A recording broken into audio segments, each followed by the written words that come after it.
ಒಳ ಒಪ್ಪಂದ ಏನಾಗಿದೆ ನಮಗೆ ಗೊತ್ತಿಲ್ಲ. ಕರ್ನಾಟಕ ರಾಜ್ಯದಲ್ಲಿ ಸರ್ಕಾರ ರಚನೆ ಮಾಡುವಂತ ಸಂದರ್ಭದಲ್ಲಿ ಆವಾಗ ಚರ್ಚೆ ಆಗ್ತಾ ಇತ್ತು, ಡಿ ಕೆ ಶಿವಕುಮಾರ್ ಅವರು ಮುಖ್ಯಮಂತ್ರಿ ಆಗ್ತಾರೆ ಅಂತ. ಡಿ ಕೆ ಶಿವಕುಮಾರ್ ಅವರು ಶ್ರಮ ಪಟ್ಟಿದ್ದಾರೆ, ಓಡಾಡಿದ್ದಾರೆ, ಹಣ ಖರ್ಚು ಮಾಡಿದ್ದಾರೆ, ಅದಕ್ಕೆ ಅವರು ಆಗ್ತಾರೆ ಅಂತ ಹೇಳಿ. ಆದ್ರೆ ಕೇಂದ್ರದ ಹೈಕಮಾಂಡ್ ಮೊದಲ ಅವಧಿಯಲ್ಲಿ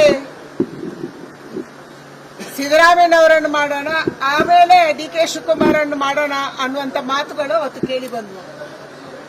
ಇದು ಕಾಂಗ್ರೆಸ್ಸಿನ ಆಂತರಿಕ ಜಗಳ. ಅದನ್ನು ಅವರೇ ಬಗೆಹರಿಸ್ಕೋಬೇಕು. ಏನು ಒಪ್ಪಂದ ಆಗಿದೆ, ಒಪ್ಪಂದದಂತೆ ನಡ್ಕೊಂತ ಇಲ್ವಾ? ಯಾಕೆಂದ್ರೆ ರಾಜ್ಯದ ಜನ ಕಾಂಗ್ರೆಸ್ಸಿಗೆ ಬಹುಮತವನ್ನ ಕೊಟ್ಟಿದ್ದಾರೆ. ಬಹುಮತ ಕೊಟ್ಟಂತ ಸರ್ಕಾರ ಜನರ ಪರವಾದಂತ ಕೆಲಸ ಮಾಡಬೇಕು. ಇವತ್ತು ಕರ್ನಾಟಕ ರಾಜ್ಯದಲ್ಲಿರುವಂತಹ ಸಮಸ್ಯೆಗಳನ್ನ ಮುಚ್ಚಿ ಹಾಕೋದಕ್ಕಾಗಿ ಇದು ನಡೀತಾ ಇರುವಂತ ಷಡ್ಯಂತ್ರ ಅಂತ ನಮಗೆ ಅನಿಸಕ್ಕೆ ಶುರುವಾಗಿದೆ. ನಿರಂತರವಾಗಿ ಆಡಳಿತದ ಮುಖ್ಯಮಂತ್ರಿ ಯಾರಾಗಬೇಕು, ಡಿಸಿಎಂ ಯಾರಾಗಬೇಕು, ಮಂತ್ರಿ ಯಾರಾಗಬೇಕು, ಯಾರ ಖಾತೆ ಯಾರಿಗೆ ಬೇಕು ಅನ್ನುವಂತ ಜಗಳ ನಡೀತಾ ಇದ್ರೆ ಜನ ಇವತ್ತು ಅಭಿವೃದ್ಧಿ ಕೆಲಸವನ್ನ ಮರೀತಾರೆ, ಕಾನೂನು ಸುವ್ಯವಸ್ಥೆ ಹಾಳಾಗಿದ್ದನ್ನು ಮರೀತಾರೆ. ಇವತ್ತು ಜನಕ್ಕೆ ಮುಂದಿನ 2 ತಿಂಗಳಿಂದ ಸರ್ಕಾರಿ ನೌಕರಿ ಸಂಬಳ ಕೊಡಕ್ಕೂ ದುಡ್ಡಿಲ್ಲ ಅನ್ನುವಂತ ಸ್ಥಿತಿ ರಾಜ್ಯದಲ್ಲಿ ನಿರ್ಮಾಣ ಆಗಿದೆ. ಬೆಂಗಳೂರು ನಗರದಲ್ಲಿ ಗುಂಡಿ ಮುಚ್ಚಕ್ಕಾಗ್ತಾ ಇಲ್ಲ, ಇವತ್ತು ನೀರು ಕೊಡಕ್ಕಾಗ್ತಾ ಇಲ್ಲ, ವಿದ್ಯುತ್ ಉತ್ಪಾದನೆ ಆಗ್ತಾ ಇದ್ರು ಕೂಡ ಹಳ್ಳಿಗಳಲ್ಲಿ ಇವತ್ತು ವಿದ್ಯುತ್ ಸಿಗ್ತಾ ಇಲ್ಲ. ಇದೆಲ್ಲವನ್ನ ಮರೆಸೋದಕ್ಕೆ ಕಾಂಗ್ರೆಸ್ ನಾಟಕ ಆಗ್ತಾ ಇದೆ.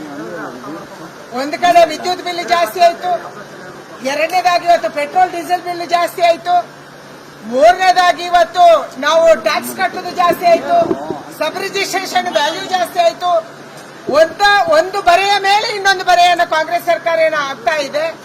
ಜನ ಇದೆಲ್ಲವನ್ನ ಮರೆಯೋದಕ್ಕಾಗಿ ಅಧಿಕಾರದ ಕುರ್ಚಿಯ ಗುದ್ದಾಟದ ನಾಟಕವನ್ನ, ಡ್ರಾಮಾವನ್ನ ಕಾಂಗ್ರೆಸ್ ಮಾಡ್ತಾ ಇದೆ. ಇದಕ್ಕೆ ಹೈಕಮಾಂಡ್ ಮತ್ತು ಕಾಂಗ್ರೆಸ್ಸಿನ ನಾಯಕರು, ಮುಖ್ಯಮಂತ್ರಿ, ಡಿಸಿಎಂ ಎಲ್ಲರೂ ಸೇರ್ಕೊಂಡು, ಮಲ್ಲಿಕಾರ್ಜುನ ಖರ್ಗೆ ಅವರು ಸೇರ್ಕೊಂಡು ಅಂತ್ಯ ಹಾಡಬೇಕು. ರಾಜ್ಯದ ಅಭಿವೃದ್ಧಿ ಕಡೆಗೆ ಗಮನ ಕೊಡಬೇಕು.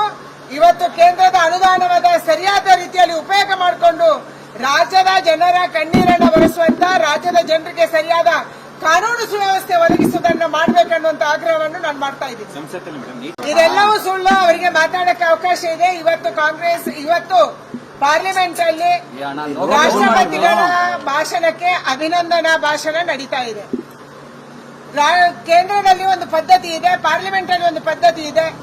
ರಾಷ್ಟ್ರಪತಿಗಳ ಜಂಟಿ ಅಧಿವೇಶನ ಆದ ಮೇಲೆ, ಅವರ ಭಾಷಣ ಆದ ಮೇಲೆ ಅವರಿಗೆ 3 ದಿನಗಳ ಕಾಲ ಬೇರೆ ಬೇರೆಯವರ ಅದರ ಮೇಲೆ ಚರ್ಚೆಯನ್ನು ಮಾಡಿ, ನೀವು ರಾಷ್ಟ್ರಪತಿಗಳ ಭಾಷಣಕ್ಕೆ ಅಭಿನಂದನೆ ಸಲ್ಲಿಸುವ ಸಂದರ್ಭದಲ್ಲಿ ಏನ್ ಬೇಕಾದ್ರೂ ಮಾತಾಡಬಹುದು, ಅಭಿವೃದ್ಧಿ ಕೆಲಸದ ಬಗ್ಗೆ ಮಾತಾಡಬಹುದು, ಆರೋಪದ ಬಗ್ಗೆ ಮಾತಾಡಬಹುದು, ನಿಮಗೆ ಮಾತಾಡಕ್ಕೆ ಅವಕಾಶ ಇದೆ. ಮಾತಾಡಿಬಿಟ್ಟು ಕೊನೆಯಲ್ಲಿ ಅಭಿವಂದನಾ ನಿರ್ಣಯವನ್ನ ನಾವು ಕಳಿಸಿಕೊಡುವಂತ ಒಂದು ಪದ್ಧತಿ ಇದೆ. ಬರುವಂತ ದಿನ 22ನೇ ತಾರೀಕೆ ಬಜೆಟ್ ಅಧಿವೇಶನ ಕೂಡ ನಡೀಬಹುದು ಅನ್ನುವಂಥದ್ದು ಇದೆ. ಮಾತಾಡಕ್ಕೆ ಸಾಕಷ್ಟು ಅವಕಾಶ ಇದೆ. ಆದ್ರೂ ಕೂಡ ಕಾಂಗ್ರೆಸ್ ಉದ್ದೇಶಪೂರ್ವಕವಾಗಿ ರಾಷ್ಟ್ರಪತಿಗಳಿಗೆ ಅಪಮಾನ ಮಾಡುವಂತದನ್ನು ಮಾಡಬೇಕನ್ನುವಂಥದ್ದನ್ನು ಮಾಡ್ತಾ ಇದ್ದಾರೆ. ನಿರಂತರವಾಗಿ ಇದನ್ನು ಮಾಡ್ತಾ ಇದ್ದಾರೆ. ಈ ಕಾರಣಕ್ಕಾಗಿ ಅವರು ಮೊದಲು ಚರ್ಚೆಗೆ ಬರಲಿ. ಚರ್ಚೆಗೆ ಕೇಂದ್ರ ಸರ್ಕಾರ ಸಿದ್ಧ ಇದೆ ಅನ್ನುವಂಥದ್ದನ್ನ ಬಹಳ ಸ್ಪಷ್ಟವಾಗಿ